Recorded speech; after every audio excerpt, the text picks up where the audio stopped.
Hey guys, we're here at GDC and I'm with Keppa from Rocketcat Games, and we're going to be looking at Wayward Souls, which is also known as Wayward, and also known as Wayward Saga, and also known as Mage Gauntlet spinoff, also known as the spiritual successor to Mage Gauntlet. So you might change it one more time? Change it one more time. I'm looking forward to finding out what it's called next. But anyway, so this is Wayward Souls in its most latest version, and this is the first time you're seeing it in widescreen, even. Correct? Yeah. You've been developing it mostly on the iPad. Cool.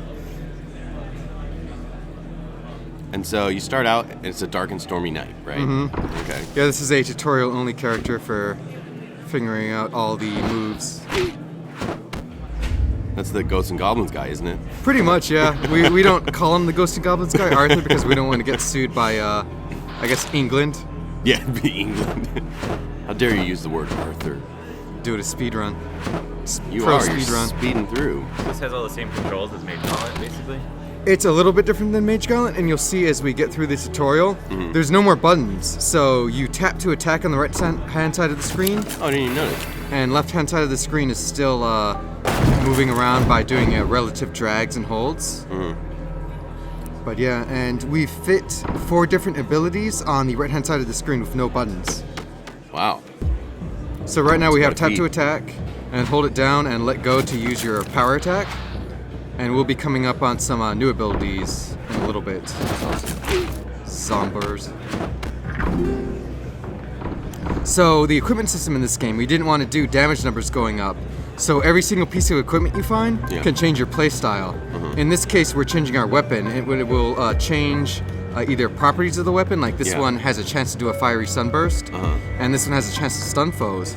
But others will completely change like what your special attack is. Oh, that's so awesome. In some cases, you can swap like a 2-handed weapon for a 1-handed weapon and vice versa. They have different advantages. Lots of zombies. Yeah, I love it. So yeah, this weapon has a chance to do a sunburst attack around you that will kill everything around you or do a lot of damage. Cool. So here's one ability. So most characters have 2 abilities now. To use the first ability, you swipe up with your finger. Just a quick flick. Yeah. Just blew that guy up. So, are you finding this works out better than virtual button stuff? Yeah. I've always thought that virtual buttons were tacky, especially if you have 3 of them. Yeah. 2 of them you can manage, but with 3 of them it gets kind of goofy. But it's a stylistic choice, and also it works really well once you get past the learning curve. Yeah. Here's the second ability, and you just swipe down. It's a quick flick with your thumb. Okay. Nice. Oh, the big dude up there. What's the big dude? Big His dude. Official enemy name? I'm just gonna call him the big dude because I have no idea what his name is. See those lighting effects? Yeah. Very nice lighting effects. Very impressive. Thanks for pointing that out. I have to. Speed running it. So yeah, each character has a different story. Each character has a different ending, different abilities, different equipment they can find, and each character has permanent upgrades. This tutorial is not randomly generated, but everything else is. Okay. And how many characters are there? 6. 6. Besides this guy, because this guy's like a fake character because he's a tutorial. Okay. Dramatic story. The story ties into Mage Gauntlet, right? Like it takes place at the same time and around the same area. Remember in Mage Gauntlet how there was that section of the map you couldn't get to that was like a big skull tower? Yeah. This takes place there. Oh, okay.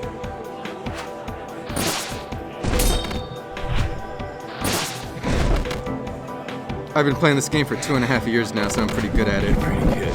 I don't want to brag, but I'm pretty good at my own game. Now, the bodies stay there, or something stays there, They stay there, yeah, the bodies and the bloodstains. For the whole time, or? Yeah. They never disappear? No. Wow. I think if it gets like really nuts, they'll disappear, and they disappear in this fight, actually. But in normal levels, they do not disappear. Sweet. I like little details like that. Yeah, it's fun. We've been testing it a lot at the Indie Mega Booth Showcase. Yeah. And some people try to attack the corpses because if they're there, they got to do something. You should give people a bonus for killing dead people. Oh, yeah, that's true. Double kill. Murdering these guys. Yeah, you are. You're really good at this game. Did I mention that yet? I'm really good at my own game, yeah. But no, I'm pretty happy with the controls. Even showing it to new people that just drop by, they seem to get it. It doesn't work too bad on this iPhone either, because I always test it on an iPad. Right. One big difference with Mage Gauntlet is on a phone, Mage Gauntlet was super zoomed in, remember that? Yeah. And this one's much better. Finally use the Retina display. Oh, more story.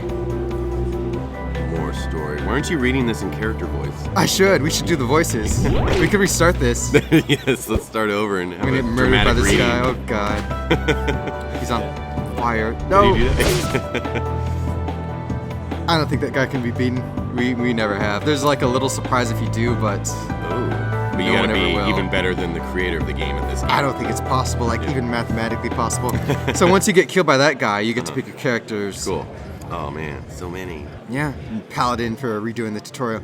So Cultist is like a World of Warcraft rogue mixed in with a ranged character because she can throw her dagger infinitely and it will Okay. return to her. Oh sweet. Spell Sword is Lexi from Mage Gauntlet, except Yeah. we super nerfed her from Mage Gauntlet because she was way too strong. A rogue, she can backdash through enemies and stab them in the back. Okay. Mage is the classic mage character, really weak, really strong at the same time, all range attacks. And her difference is when you tap to attack, it takes her energy. And if she has no energy, she just shoots dust out of her hands. Nice. Adventurer is a weird mix of a short sword fighter, a mage, and he also has this lantern that will absorb all enemy spells. Oh cool. And Warrior's the stock tanky character. He's got a big two-handed weapon for extra range, and he has a shield and a throwing axe. Which one would you like to see? Any magic at all or The Warrior has no magic. no magic? Okay. Let's go adventure, I would say. Okay. Seems like a nice, well-rounded character. Yeah, the game's $5 now, but originally it was going to be free to play, and Adventurer was originally like the free sampler character. Oh, He got a okay. little bit of everything. Uh-huh. But since it's a paid game now, he has his own niche. And so, there's a lot of people out there that are going to be excited to hear, oh, it's $5. Is there going to be any IAP stuff? Or No, never. Just buy it, get all the characters, it's done. Yeah. Okay. So a lot of people will be excited about that, but are you scared about that? Nah, we're scared about the game in general because it's a really weird game for iOS. I'm not sure if anyone else has spent 2 years on making a permadeath, random levels, super difficult game like this. I'm not sure there's anyone quite like you, so. No, we're really, really bad businessmen. But you make really good games, so it's okay. I'm not gonna say it balances out, but yeah, we survive. We do pretty good. But yeah, we'll see how it goes. We'll never change the price either. We might do like a $4 like early buyer sale, but otherwise, you know. Yeah, you us. guys don't do that. Yeah, you don't have sales and stuff. No. I like that. I think that's one of the problems that drove prices down is the frequent sales. People, the quote-unquote feeling burned. Yeah. No, I think there's a lot of reasons why the prices went down really far. Yeah. Do you see that an enemy tried to shoot at me, Yeah. and I moved around, so he shot another enemy in the back of the head. Nuh-uh. And the enemies can hurt each other? Yeah, yeah. Awesome. Level 1 down. And so, Oh, the story. Should I tap through the story or let people see it? You want to do the voice? In my dreams I see it, the silver eye. no, yeah, we Every night it is always there, ceaselessly gazing at me, judging it, waiting, as if it wishes for me to do something. as this makes. Yeah, we should skip it. Okay. What does it all mean? Well, that was the whole thing, so. Got my lantern out and I burned those rocks up that they were trying to throw at me. Oh, cool.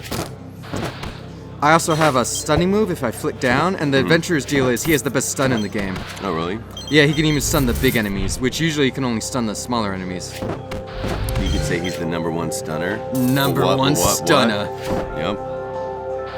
There's coins now. So in Mage Gauntlet, you could break stuff, and no coins ever popped out. Yeah, that's annoying. And I killed like every barrel in the game because I'm OCD like that. Did you send us angry hate mail like we got for that? Anonymously, but yeah, that was Okay, me. okay. It was all you, Yeah. just different accounts. So what we did for people like you is in Mage Gauntlet, we made it so that if you destroy 10,000 barrels, a little gnome Yep. will pop out and scream at you. And if you hit it, it would change colors. Do you have analytics? Did anybody do that? We had like at least 3 people that asked us what the hell the gnome did. So burning them all up. Yeah, the lantern absorbs projectiles and also burns enemies, but you have to be careful around melee enemies. Oh god, I'm in a fun room. We call them fun rooms. It looks like fun. I can see why people attack the bodies. It almost looks like they're there to be attacked. When there's a lot of them, yeah. There's a lot of them on the floor right now. Okay. I gotta be a pro player. I gotta at least get to the equipment stuff. Okay. And so, so there is a story and stuff like that, but so how does that work with random generation and like, How does the progression of the game work? Oh, that Because little... it's not like dive as far as possible or anything like that. So that little cutscene you just saw, Yeah. that appears occasionally for the different characters, and everyone has different cutscenes and endings and different dialogue. And how it works is it's like a light version of Permadeath where you're fighting towards an end boss for the area. Okay. And if you beat that boss, it opens up a new part of your map, and they're very big parts of the map with like tons of different variations for like tile sets and enemies. Like this is the boar tile set with briars everywhere, and there's like a cliffside tile set, and a a golem cave tile set, and that's all in just the first area, and I think I'm missing one actually. Yeah. Oh, the moss cave, which I'm in right now, okay. with dredges Moss cave. from the first game. Oh, awesome. We changed dredges from the first game, and now they're still really weak. But if there's a bunch of them, they start working together. Oh, They buff really? each other. They resurrect each other. They like put down a poisonous fog that they can hide in. Wow. So yeah, so you beat the end boss for an area, and you unlock the next area. And there's 3 huge areas. And after the release of the game, we're going to add a big 4th area, like a huge one that I don't think anyone will ever beat. I like that you build things in your game that are impossible or you don't think anyone will ever beat. Yeah, that's fun. It's replay value. There you go. I gotta check the map. I didn't get You missed something? I missed the equipment. You did that on 200 purpose hats. so you could show off the... Oh. 200 hats. I think we nerfed it in this version though, so it's like 50 hats or 20 or something, but So many hats. they all have descriptions. Use this one, Spell Swords cover. Nice. But yeah, when you get equipment, your color changes too, and so does your hat. More story. Oh, more story. Someone can pause this and see all the story. Let's see where I am now. Oh, this is Cliffside, I think. Okay. It might be Cliffside. But yeah, I'm sorry I didn't see the equipment. Oh god, orcs. We didn't change the orcs much because they were always pretty good.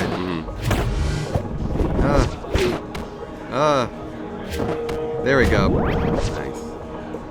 Man. I love this already. Thank you. Will we hurry up and release it? Yeah, we gotta add in Chivos because people love Chivos. Yeah. And then we're done. Chivos. Chivos.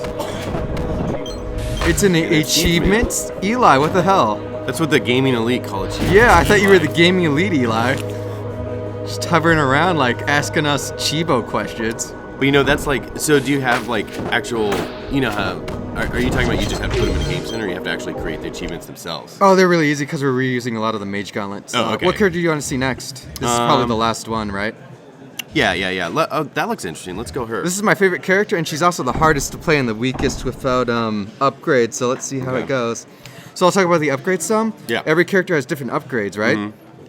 So she has more critical, more bonus damage when she does backstabs, because both her and Rogue, when you hit someone in the back, you do triple damage, and this makes it go up to quadruple damage for her. Oh, awesome. That's her special Because Rogue thing. has that like back attack or whatever. She can go through people, but this cultist has more problems with that. Okay. Defeated enemies will drop more ammunition for your abilities. I think I'll get that one. Okay. And among all the other ones, faster energy regeneration.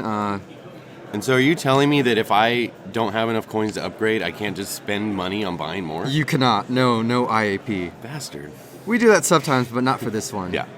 So another thing is every character has a gift, which you can only usually get if you get all the other upgrades. Okay. And the special thing about this is it doesn't work on your character. It works on all other characters. Oh, really? So all other characters will gain 3% more chance of double damage. That's interesting. So it's an incentive to, play the different characters, or at least get all the upgrades for all the characters. Right. Oh, she looks cool. Yeah, everyone really likes Cultist.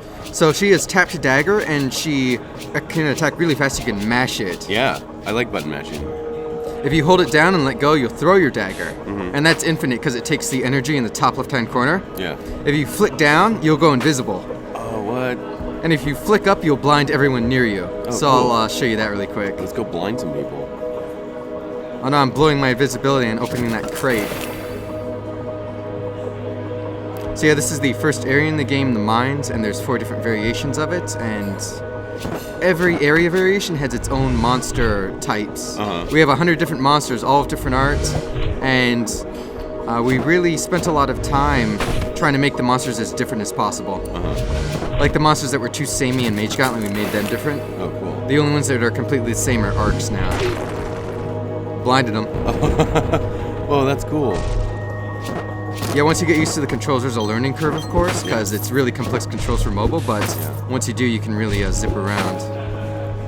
I don't know. I don't think it's too complex. It's swipes and hold down and release and stuff That's like that. That's like rocket science on mobile, though. That's kind of true, but I always felt like I don't mind virtual buttons so much, but they are very much like the easy way out. And when you get a good control scheme like this, it actually feels more satisfying when you're playing, like a nice swipe down, and a tap, like it feels better. Oh. Yeah, she has trouble with numerous fast characters though, because they mob her. But yeah, if this game does well, what we might do is make the controls open source, just as like a resource for other developers. That'd be nice of you. Yeah, it's partially for selfish reasons though, because if we make the control style really popular, then it diminishes the learning curve for our own game. Yeah. Okay. So you can find these altars rarely, and you can pray to them, and they give you buffs. Oh, and cool. I just got, I can take the next 2 hits without losing any health. So you get like a shield buff? Yes. And one is you can take, you can do double damage like very frequently, but if you get hit once, you lose it. Oh, wow. Nope. Blinded them. Yeah, got them both. Nice. She also gets one-use spells. I'll use that really quick. It's the same system as Mage Gauntlet. I'll poison them. Acid Cloud. And then you aim it, and then you use it. Oh, that's cool. Do it again, use it on the big dude. That guy. Stupid bat. No. There we go. Yeah, you can still sneak around him and backstab him too without using invisibility. Whee. That's so awesome. I'm hoping I can at least run into the equipment stuff, because she gets really nice equipment changes. Look at your map. Make sure you're covering all bases here. Okay. Yeah, I'm in the right path. It'll be on this floor. Okay. It's always on the second floor in the first area. Hopefully I'll get a good one. Okay, here we go. The big important looking thing. Here we go. So she can get weapon slot, belt slot, or robe slot changes. Okay. And how it works is, there's those 3 different slots. It gives you one at random. Yeah. There's 5 different options, but it only gives you a choice of 2, so it's a constrained choice. Yeah. But this one is, she usually just goes stealthy, and I can choose between you become invulnerable and when you go stealthy, but you're only stealthy for 2 seconds instead of 30 seconds. So it's a very quick damage invulnerability. Oh, cool. Or Chaos Girdle. Replaces yourself with an explosive dash that stuns foes over a small area. Go Chaos Girdle. I will go Chaos Girdle. I've wanted to get a Chaos Girdle myself. Yeah, they're expensive. Yeah. Checking my map. North it looks like. Maybe not. Maybe okay. Here we go. It's right. So is there, how solid is your random generation map? It hasn't failed yet. It hasn't failed yet? No, we're worried about it though, but it hasn't failed yet. Well, you'll find out if it does. When it gets out in the wild. Right. Yeah, so from the crates you can get 1-use items or more ammo. Glowy mushrooms that do absolutely nothing. Yeah, now that's the next thing I get to complain well, about. No, they drop coins sometimes. Sometimes? Okay. Sometimes. Is there going to be an achievement for killing 30,000 of it? No, that's a good idea. Chaos Girdle. There we go. So you dash through enemies and their attacks and their projectiles, and when you stop moving, you stun everyone. Oh, really? Yes, so it's multi-use. That is very cool. Man, it's so awesome how many different abilities and stuff like that with all the different equipment. It's so many different things you can try and strategies you can come up with. It's a huge game. Plus on top of there being so many different characters. And monsters and areas. Yeah. It's a huge game. It took 2.5 years to make. Yeah. That's been how long it's Numerous been since title changes. We've gone through 3. 3. So she's the best character. Well, that's a pretty decent look. I think this, solid 20 minutes of us playing this game. Oh, We yeah. don't want to... A coin drop, did you see that? Oh, okay, so you weren't lying. No, There's a I reason was to not destroy lying. every mushroom then. So Sort I can of. indulge in my OCD urges to kill everything. And you can feel justified in your problems. At least I'll get something out of it. I love that. That's so cool. Yeah, and that's it. Cool. Check out the hats. Wait. Oh. There we go. Here we go. That's awesome. I love it. Yeah, that's about it. Okay, so Wayward Souls, Might change the name a few more times before it comes out, but maybe. So this we're like, hoping to submit it at the end of the week. We're hoping because we really just need to work on achievements and some bugs we found from demoing it with like 250 people. But this isn't like this isn't like before of like it's almost done. Oh God, it's not. yeah. It's almost done. This is like legitimately it's almost done. Right. So at last GDC, I said it was almost done, and right. that was a year ago. Now a lot of people hate you, but yeah. But no, it's okay. So this, for realsies this time, it's almost done. This time for real. Submit if not by the end of the week, next week, or very. We really want to get it out by PAX East because I have a okay. showcase there. I was selected for the PAX East Indie Showcase. Oh, okay. And so PAX East is like 3 weeks away. So, or 2 weeks, 3 weeks, something like that. Around there. So hopefully you get submitted, you get approved quickly, and we'll all be playing this by the time PAX rolls around. Yeah, I hope that's the so. goal. Okay. Keppa, thanks as always. It was very entertaining. Yeah, thanks for having me. Wayward Souls looks as awesome as ever, so I can't wait for it. Thanks, man. Thanks.